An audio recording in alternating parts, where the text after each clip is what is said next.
Hi there, my name is Ron Rogers, and I am going to tell you about a mysterious twist to a fatal accident. Actually, it's even more than mysterious. It is downright bizarre. But let me give you just a little bit of background here first.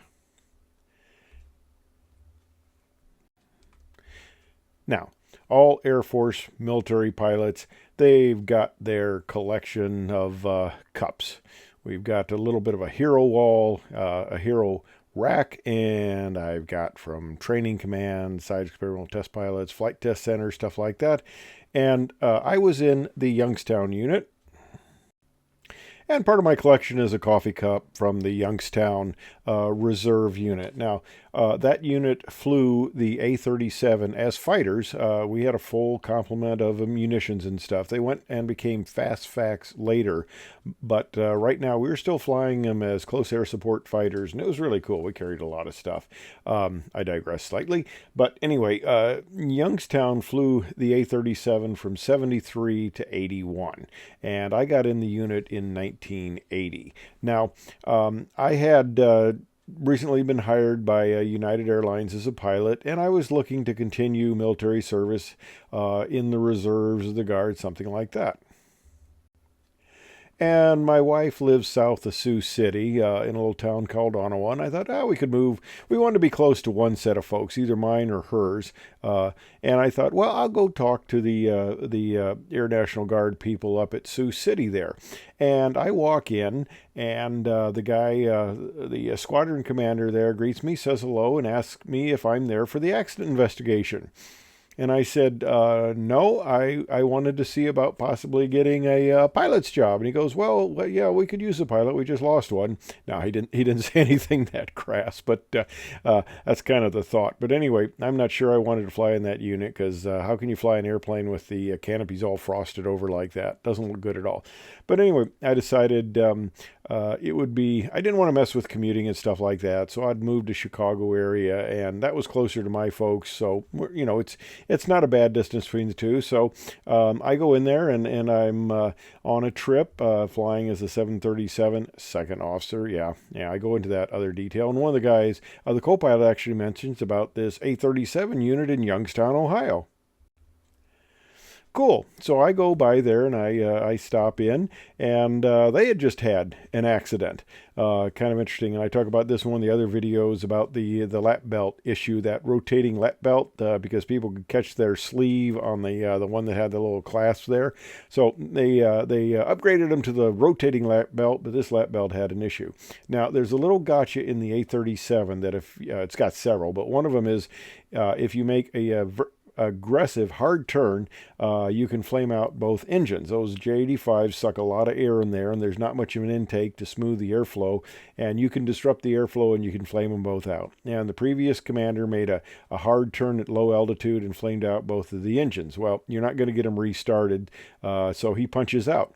In the process of punching out, the lap belt does not open. He hits the ground in the seat, and he's killed.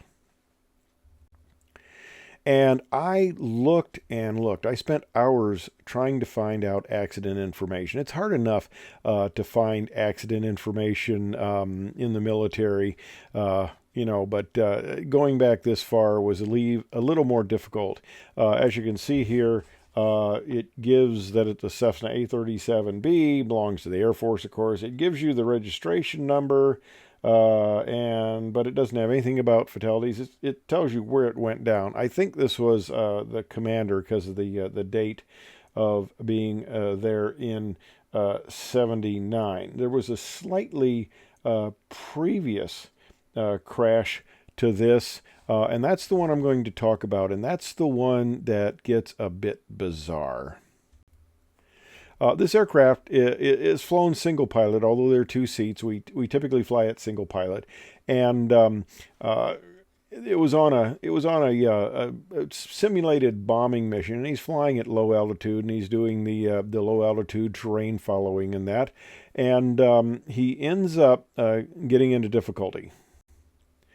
What they suspect, it was a rather hilly terrain where he was going over, and what they suspect was he was following the terrain, looking at the trees, but in the background were the deciduous trees that had lost all of their foliage. So what they speculate, because they don't really know, there's no recorders or anything like that, and obviously it happened so fast there was no sort of distress call that had any indication of what had happened.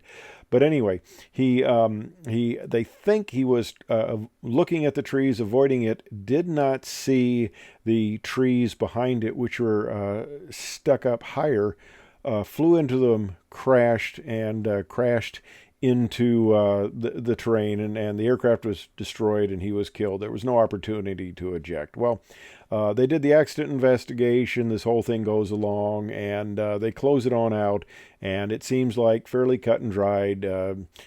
Unintentional impact with the terrain, low altitude following the train. There was an optical illusion because of the trees, and they pretty much said, well, that's the deal. All right. I'm talking to one of the longtime members in the squadron, and one evening we're just having a little chat, and he says, there's a real funny little appendix to that whole accident. And I go, well, what is it? And he goes, well, one evening I get this call, and I get this call from the hunter, a hunter, and he says, I've got a confession. And he goes, what? He says, one of your aircraft was flying over the hills there. I was out hunting, and I took a shot at it. He says, I don't know what I was doing. I just took a shot at it. And he says, and then seconds later, it crashed. All right. Well, this isn't a picture of the actual accident because, like I said, I don't have the accident report. I don't have anything on this. But he said the aircraft crashed, and he said, it has just been bothering me for an extremely long time. And he says, I just finally had to call. Well, the pilot who took the call, he said, we never thought of having the body checked for bullet holes or anything like that. The body, I guess, was in pretty bad shape anyway. They'd have done extensive autopsy if they even could have found something like that. And of course, the chances of the guy actually hitting the aircraft and actually inflicting a fatal wound would be kind of minor. Although we did have aircraft that came back with bullet holes in them, and several of the aircraft, the guys would show me patches. I guess a lot of the local people did not appreciate our aircraft flying low over the Pennsylvania area, which is just east of Youngstown, Ohio, and we had our ranges in that area. And I guess they didn't like us flying over that area very much, and they would take pot shots at us, and some of the aircraft got hit. So the guy who took the call, he didn't take any information on the guy. He just said, okay, and ended up hanging up. He says, the accident was done. It was closed out. He didn't want to open a can of worms, as it were. And he says he just let it go. Should he have done that or not? Should he have reported it? Wasn't my call. But that was the bizarre twist to this accident that they thought they understood and closed, and may have had just a slight weird twist to it. Anyway, thanks for watching. I hope you found it interesting and informative.